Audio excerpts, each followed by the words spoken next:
It's afternoon time in Ukraine, where Joseph Lindsley is, and we are hearing that Ukraine says Russia launched 30 missiles overnight. What's the latest, Joseph? Bob, good afternoon from Lviv. And yes, as I speak right now, the Russians in the past few minutes have been hitting the city and the surroundings of Kyiv, which is the second city of Ukraine, about 30 miles from Russia. And the first explosion was about a minute before the air raid alarm could sound. So that's ongoing at the moment. But there are only air alarms in Kyiv region, and the rest of Ukraine away from the front lines is calm at the moment. Last night at about 3 o'clock in the morning, the air raid alarms went off in all of eastern Ukraine. By 3:10 in the morning, Kyiv in north central Ukraine was also under alarm. And by about 4 o'clock in the morning, the entire nation was under alarm and awaiting an attack. And by 4:24, air defense was at work in the city of Poltava in eastern Ukraine. And then at 5 o'clock in the morning, there were explosions in the regions of Zhytomyr and Kyiv, and then in Kyiv city, and then again in that city of Khmelnytskyi, which was the site of that major explosion early last Saturday morning. And as you mentioned, 29 of 30 of these Russian cruise missiles that were sent over Ukraine last night, 29 were destroyed by air defense, but that still caused some damage. And there also were 2 of the Iranian kamikaze suicide drones, as well as 2 reconnaissance drones that were also shot down by air defense. And the southern city, the Black Sea city of Odessa, was hit as well. And that city's been targeted more and more in recent weeks. We got an email recently, and let me share this with you, Joe. Dear Bob and Joe, thank you for daily reports from Joseph. They are always informative, and I have considered them required listening since they began. I just read Dr. Timothy Snyder's opinion piece in the New York Times, and the link is below. I have followed Dr. Snyder since the Revolution of Dignity in 2014. Thank you both again. Best regards, Marla. And then I clicked on the link, and let me just read the first paragraph of the article she sent. It's very interesting. The headline is, Putin is fighting and losing his last war. In the Brezhnev era of Vladimir Putin's youth, May 9th was an occasion for Soviet militarism, a celebration of weapons and might. It could be forgotten, at least for a moment, that Leonid Brezhnev's war of choice would be fought and lost in Afghanistan less than 2 decades after he began the May 9th celebrations, much as what is likely Mr. Putin's last war is today being fought and lost in Ukraine. During both conflicts, people in the West worried, understandably, about nuclear war. Today's Russia issues an unending stream of nuclear threats. Did you read this story, Joe?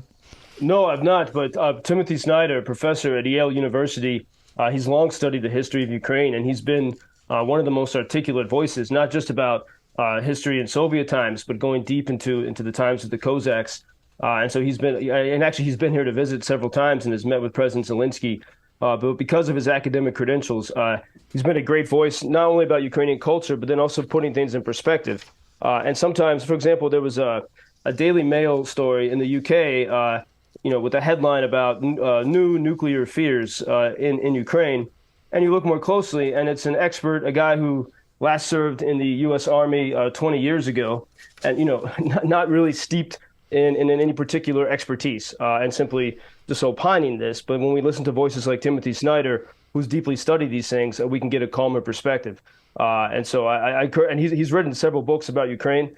And so if anyone wants to more deeply explore the history of this country, especially, the history in trying to get away from Russian control, which has been the story for so long. In fact, today is the anniversary of Russia's deportation of the Crimean Tatars from their peninsula homeland in the Black Sea, starting on May 18th, 1944, under Stalin's orders. The Tatar people, the Muslim inhabitants of that Crimean peninsula, were forced out of their homes by the KGB, and they were sent to the far eastern steppes of Russia and into the Siberian wilderness. So just a reminder that this is the continued Russian aggression through the ages.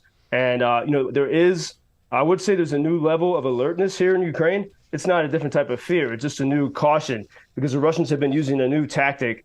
But in fact, a common message right now on Ukrainian social media is something like this: nobody should photograph any air defense system Russia is looking for them. Russia is very much right now on the hunt, especially for the new Patriot missiles sent by Germany and the United States, because they know that missile system can really make Ukraine, sort of give Ukraine an iron dome like Israel has. And so we have the sense kind of like the eye of Sauron is looking throughout Ukraine right now. And in fact, in Kyiv, the transport authorities, the buses, all the above ground transportation have been working even during air alarms, starting 2 days ago. Now, when there is an alarm in Kyiv, all the above ground public transport will move as fast as possible to the shelters. And so we do see a new level of concern here. And then a little piece of Ukrainian history that is living history that's celebrated today.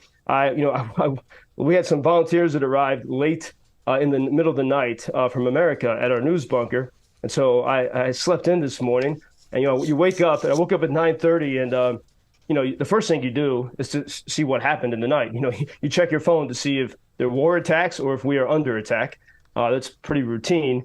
And then I heard, the pleasant greetings outside my window, people still saying, Christos voskres, Christ is risen. It's still the Easter season here in Lviv, and this nice gentility. And then I heard this klezmer rock music wafting through the window. And today is it's called Vyschyvanka Day, and it's a holiday dedicated to the Ukrainian traditional garb. And so throughout the city, women are wearing traditional embroidered dresses, and men are wearing the traditional embroidered linen shirts. In fact, I have on it was a gift from great warriors in Zaporizhia region. They gave me a military camouflage Vyschyvanka with the military patches and the traditional embroidered designs of different regions of Ukraine. And so it's a festive day, and you hear this klezmer jazz in the square of Lviv. Right now is like a garden. It's chilly, rainy day, but full of greenery and flowers. And so there is this ongoing joy, even while knowing that these next days and weeks, Russia is on the hunt to try to destroy Ukraine's best means of protecting their cities, these new air defense mechanisms that were sent by the West. Wow, it's chilly, it's rainy, war is raging, and you can still have a festive day in Ukraine. Unbelievable. Happy Vyschyvanka Day, Joseph. One day, Bob, we'll have to get some Vyschyvankas sent to the studio there in Chicago. Yeah, I'd love to wear one. We'll talk tomorrow. Thank you. Until tomorrow. Thank you. Thank you for introducing Ukraine on your social media pages. That's very important that much more people can get more information about the situation here and how everybody can help Ukraine to stay stronger and to save all the world. Що він сказав? Well, which side are you on? На чиїй ти стороні? Come on now. Oh, which side are you on? На чиїй ти стороні?